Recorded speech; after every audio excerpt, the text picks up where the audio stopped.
Here we're looking at the RTCC and run some tests on that. I've already got it running. You can see the output it's generating in the serial monitor here. Every 2 seconds it's printing out the current time that it has. What I'll do is reset so we can start this from the beginning. So the current time is being shown every couple of seconds. Let's compare that against the existing time here, and it's pretty close, pretty spot on.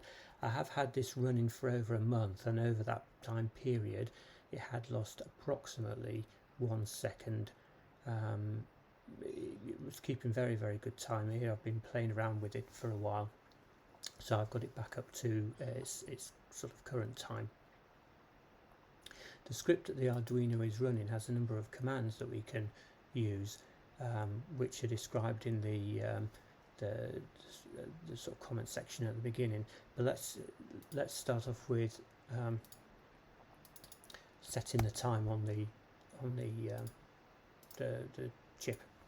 So the command is T to set the time, and we give it the value, and you can see now that we're actually running back to 1757, and we can check that error against an existing value. Let's take that with the command C for check, and it tells us we're 268 seconds behind, so it's possible to update that and adjust it. And if we check now, we'll probably be a few seconds out, so we're about 10 seconds out. So let's try that again, and there we go. So there are other things we can do there as well. We can tell the RTCC to output a square wave with the M command. That will route out to your test circuits or any test instrument you have connected to the board at that frequency. And we can run a calibration test with the X command using either a frequency, a square wave, or a time, basic time. I mean, I've run the calibration originally, and it keeps very good time. After 8 hours it had lost no time whatsoever. We can see whether the clock's running.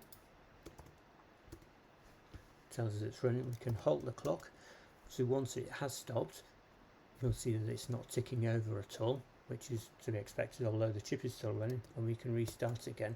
And obviously it's not keeping track of where it is, so it'll start off behind time. One of the other very useful things we can do is to set alarms with it. And there are 2 alarms, and we give it a time, and then we can enable it to alarm by matching various aspects of that time. So let's take this time here again. Now that seems to be set at this timestamp here, so we'll do seconds, so 34 seconds. So let's set the alarm 0 with that time. So the alarm time is now set, but it's also telling us that we need to enable it to trigger. So if we want to enable it, there's 2 ways of enabling this, either manually or through an interrupt. If you do it manually, then you actually have to go off to the RTCC in your code and check whether the alarm has flagged or not. If we set it up as an interrupt, it will actually tell us that it's alarmed. So if we set the alarm to interrupt us, alarm 0 to interrupt us, matching seconds M0, and to set the MFP pin high when it does so, hopefully it will trigger. It triggers on 34 seconds, which was the time we set for it. If we want to just check that, we can read the settings for alarm 0, and you can see that the timestamp is, we don't set the date, is set to 34 seconds there. The mask bit tells us that it's seconds. The interrupt flag is set by the RTCC when the alarm fires, and it's what you would read manually. We're just monitoring for the MFP pin going high, which is the interrupt that it generates. If we just check again, once it's fired, it will keep firing, and will do so in around 10 seconds. There we go.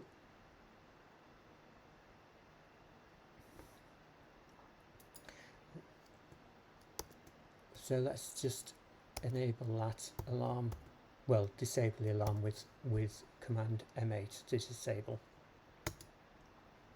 That way it won't keep interrupting us. The RTCC has about 64 bytes of EEPROM on it as well, and we can write to that. So if we write to address 1 BCDE bytes, it writes the 5 bytes there, and we can read from address 1. Let's read 4 bytes from there, ABCD. So I think there's quite a reasonable amount of functionality there. The alarms and the square wave generation are particularly useful for triggering functionality on your circuits that are connected, or your test instruments that are connected. And the test script here is a good example of working code to do that. Hopefully this demonstrates that the RTCC is working correctly.